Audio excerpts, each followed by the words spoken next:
Здравейте хора! Днес реших да направя клип за това чувство, когато се влюбиш. Не мога да кажа, че имам много голям опит, но все пак съм подразбирала това.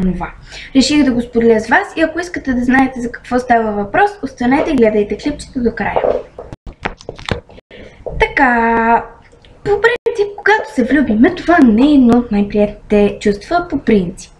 Но пък има и друга страна.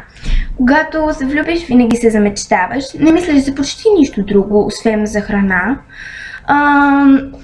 и Фейсбук, но почти за нищо друго не мислиш и се опитваш да се концентрираш единствено върху това и да си спомниш миналите спомени, които си имал с възлюбеният си.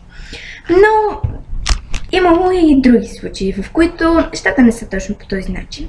Мислиш си за това как ще провърви връзката ви всъщност, но тя всъщност още не е започнала и изобщо не се знае дали ще започне.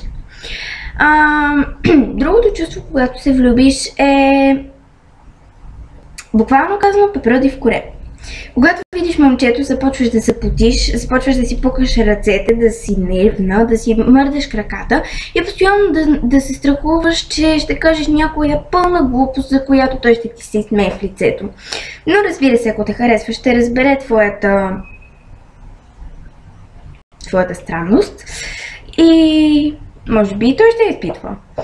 Не знам. Сега ще ви кажа няколко съвета, които може би ще проработят при вас, ако харесвате някой.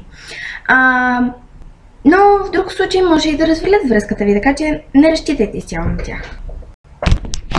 Така, номер 1.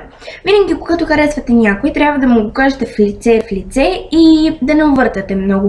Просто изстреляйте го като куршум. Кажете му: чуй, харесвам те, но не знам дали ти имаш същите обратни чувства, тъй че искам да го науча и ако не, съгласни ли си да останем приятели? Поне при мен това действа и в двата пъти съм го използвала и винаги е ставало. Според мен не трябва да криете чувствата си, защото така ще стане още по-зле и после ще се питате защо той си е намерил друго.